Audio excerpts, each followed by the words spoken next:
Lady from Wyoming for 5 minutes. You know, I've been involved in these wolf issues for several decades now. And to say that states are fully capable of managing this apex predator and maintaining recovered wolf populations is really an understatement. All we need to do is look at Wyoming, Montana, and Idaho, and you can see the success story that has happened over the last 20-some years as those states have taken over management. The recovery goals in those three states was initially 100 wolves in each, Montana, Idaho, and Wyoming. That eventually changed to 150 wolves to, as always happens with the Endangered Species Act, to provide a buffer above what the recovery goals were. Wyoming reached the recovery goals in, I believe it was about 2002. Montana and Idaho have a similar history.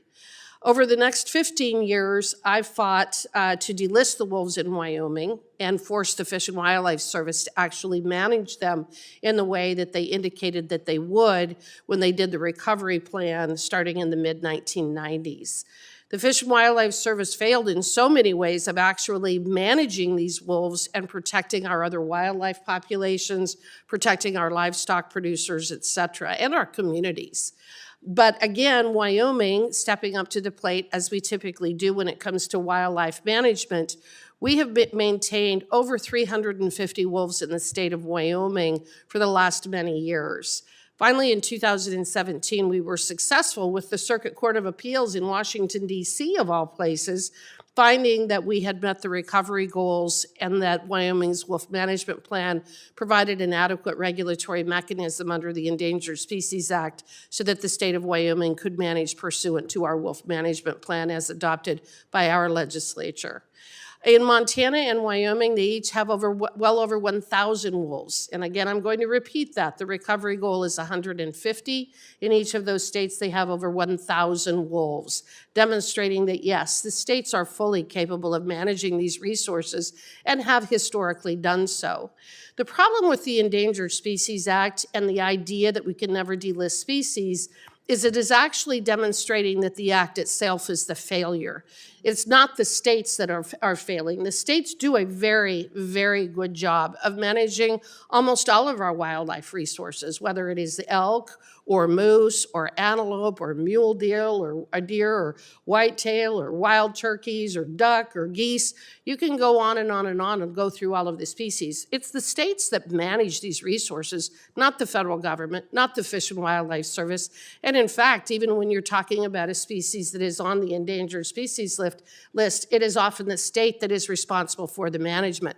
Just as an example, the state of Wyoming has spent over $1 million recovering and managing the grizzly bear, whereas the Fish and Wildlife Service has spent just a minimal amount of money, not even comparable. What does that mean? What does that demonstrate? Wyoming's the one that is responsible for the recovery of the grizzly bear, not the Fish and Wildlife Service, and really not even the Endangered Species Act. It's the fact that we have really good managers and professionals in the state of Wyoming who know how to do this.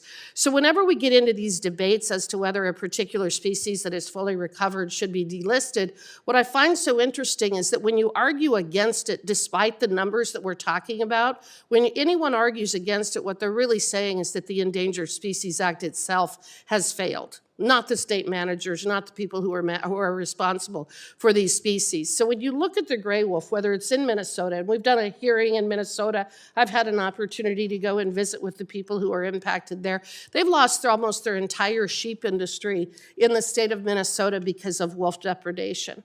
You look at their deer population. If you want to talk about wildlife management, the reality is you have to have a balance. You have to have a balance between these, and especially when you're talking about an apex predator, such as a grizzly bear or a gray wolf.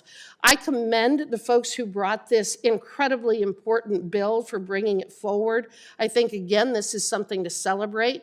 The wolf population in the United States has recovered. It is not on the brink of extinction. It is not endangered. It is not threatened. It has been fully recovered in a substantial part of its historical range, including in Minnesota, Wisconsin, and the Great Lakes, Michigan.